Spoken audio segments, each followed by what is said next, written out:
السلام علیکم ورحمۃ اللہ وبرکاتہ۔ بسم اللہ الرحمن الرحیم۔ اللہم صلی علی محمد عبدک ورسولک وصلی علی المؤمنین والمؤمنات والمسلمین والمسلمات۔ تلاوت کی سنتیں اور آداب۔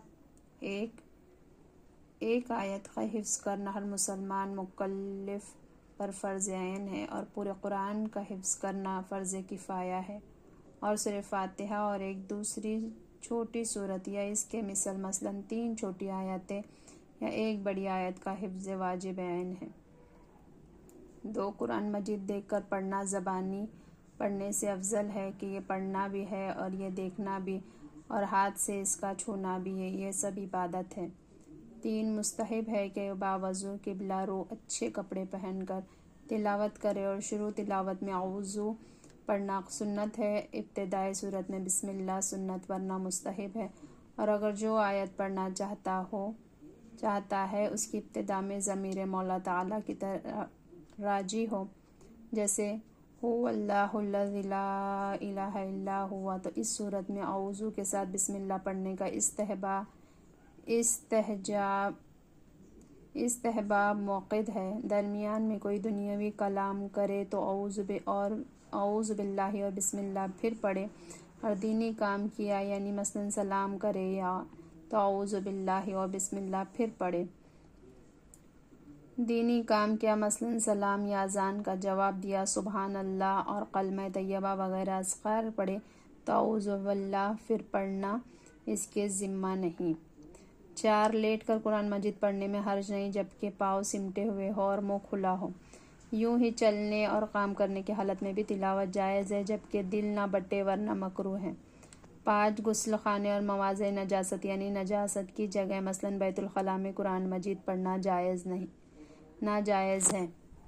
6 جب بلند آواز میں قرآن مجید پڑھا جائے تو تمام حاضرین پر سننا فرض ہے، جبکہ وہ مجمع بغرض سننے کے حاضر ہو، ورنہ اس کا ایک کا سننا کافی ہے اگرچہ اور لوگ کام میں ہوں۔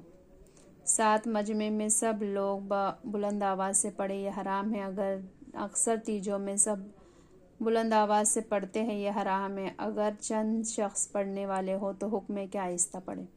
البتہ ہر پڑھنے میں اتنی آواز ضروری ہے کہ خود سن لے، جبکہ کوئی ثقل سماعت یعنی شور و غل یا بہرا پن وغیرہ نہ ہو۔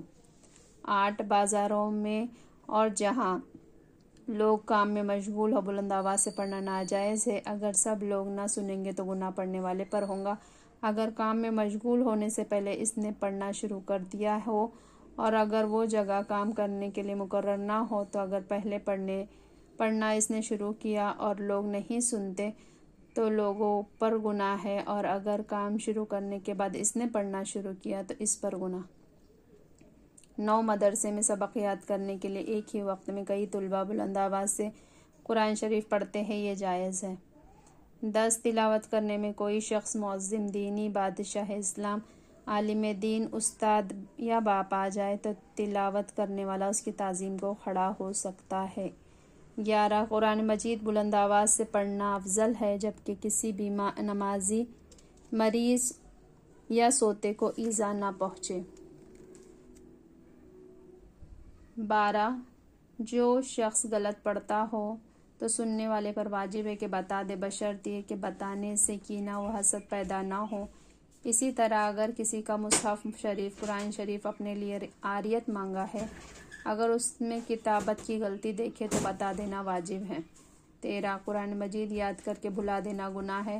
سرکار مدینہ صلی اللہ علیہ وسلم فرماتے ہیں، میری امت کے ثواب مجھ پر پیش کیے گئے، یہاں تک کہ تنکا جو آدمی مسجد میں سے نکال دیتا ہے، اور میری امت کے گناہ مجھ پر پیش کیے گئے، تو اس سے بڑھ کر کوئی گناہ نہیں کہ دیکھا آدمی کو سورت یا آیت دی گئی اور اس نے بھلا دیا۔ اس حدیث کو ابو داؤد اور ترمذی نے روایت کیا ہے، اور دوسری روایت میں جو قرآن مجید پڑھ کر بھول جائے قیامت کے دن کوڑی ہو کر آئے گا۔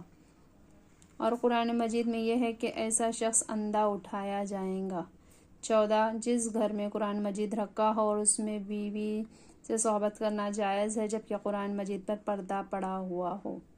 15 مسلمانوں میں دستور ہے قرآن مجید پڑھتے وقت اٹھ کر کہیں جاتے ہیں تو بند کر دیتے ہیں یا کھلا ہوا چھوڑ کر نہیں جاتے، یہ ادب کی بات ہے، مگر بعض لوگوں میں یہ مشہور ہے کہ اگر کھلا ہوا چھوڑ دیا جائے تو شیطان پڑھے گا، اس کی کوئی اصل نہیں۔ 16 قرآن مجید کے آداب میں یہ بھی ہے کہ اس کی طرف پیٹ نہ کی جائے، نہ ہی پاؤں پھیلائے جائے، پاؤں کو اس طرح اونچا کرے نہ خود اونچی جگہ ہو اور قرآن نیچے ہو۔ 17 قرآن مجید کو جزدان یا غلاف میں رکھنا ادب ہے، صحابہ و تابعین رضی اللہ تعالیٰ عنہم کے زمانے سے اس پر مسلمانوں کا عمل ہے۔ 18 قرآن مجید پرانا اور بوسیدہ ہو گیا، اس قابل نہ رہا کہ اس میں تلاوت کی جائے اور یہ اندیشہ ہے اس کے اوراق منتشر ہو کر ضائع ہو جائیں گے، تو کسی پاک کپڑے میں لپیٹ کر احتیاط کی جگہ دفن کر دیا جائے، اور دفن کرنے میں اس کے لیے لحد بنائی جائے تاکہ اس پر مٹی نہ پڑے۔ مصحف شریف قرآن شریف بوسیدہ ہو جائے تو اسے جلایا نہ جائے۔ 19 قرآن شریف کے اوپر کسی قسم کی کوئی کتاب وغیرہ نہ رکھے، یہاں تک کہ جس صندوق میں قرآن پاک ہو اس پر کوئی کپڑا بھی نہ رکھے۔ 20 قرآن شریف اگر معاذ اللہ سے چھوٹ کر گر جائے تو اس کا کوئی کفارہ نہیں۔ 21 اگر معاذ اللہ کسی نے قرآن پاک کی توہین کر دیا، توہین کی نیت سے اس پر پاؤں رکھ دیا تو کافر ہو جائے گا۔ 22 ذوق و شوق اور توجہ کے ساتھ قرآن مجید کی تلاوت کیجیے۔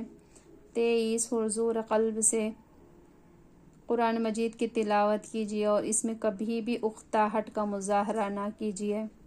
24 تلاوت سے پہلے طہارت و نظافت صفائی کا پورا اہتمام کیجیے۔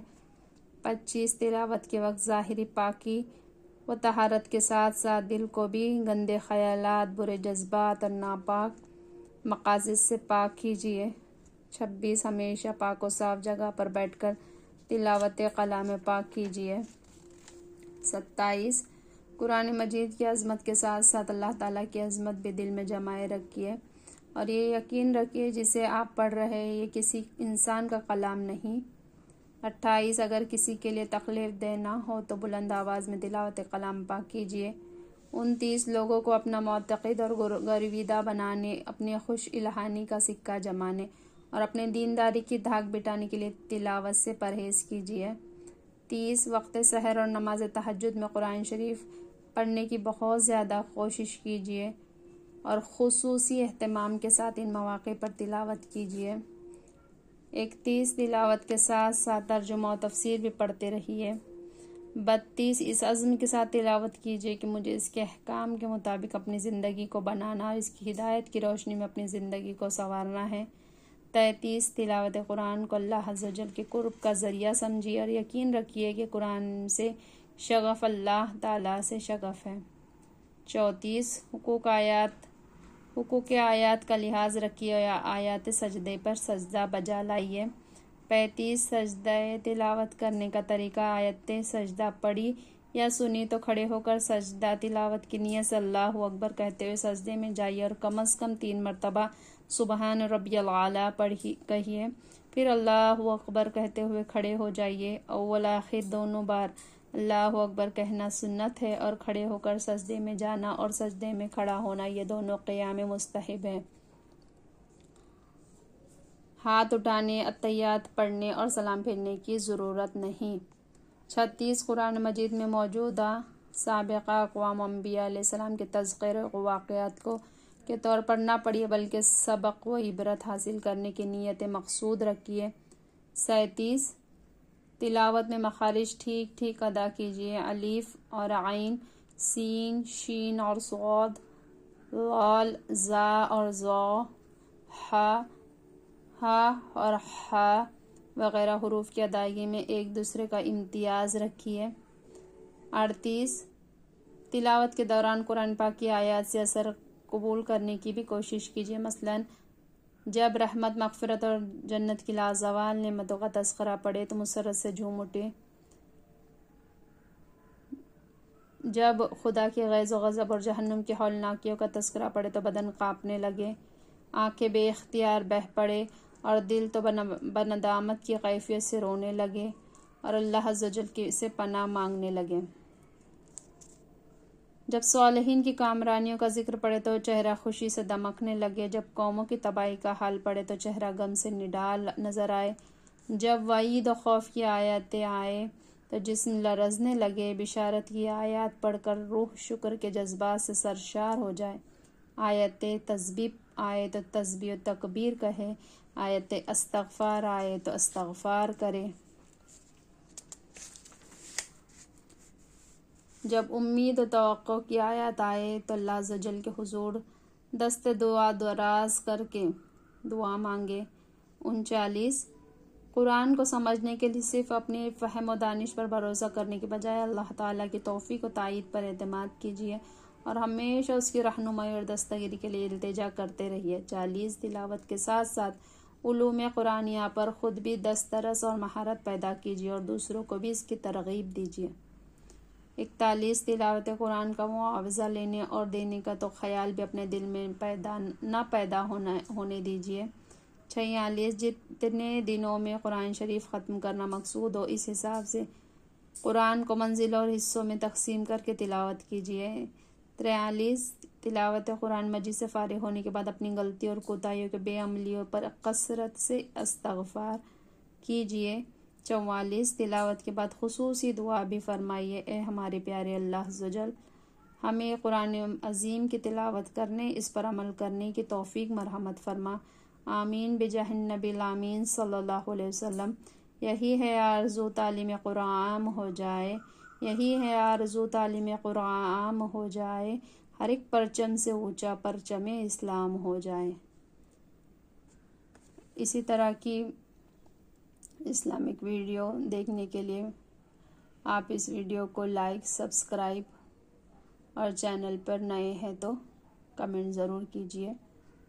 سبحان اللہ و بحمدہ، سبحانک اللہم و بحمدک، اشہد ان لا الہ الا انت، نستغفرک و نتوب الیک۔ سبحان ربک رب العزۃ عما یصفون وسلام علی المرسلین والحمد للہ رب العالمین برحمتک یا ارحم الراحمین۔ اللہ ہم سب کو عمل کی توفیق عطا فرمائے۔ جزاک اللہ خیرا کثیرا۔ السلام علیکم ورحمۃ اللہ وبرکاتہ و مغفرتہ۔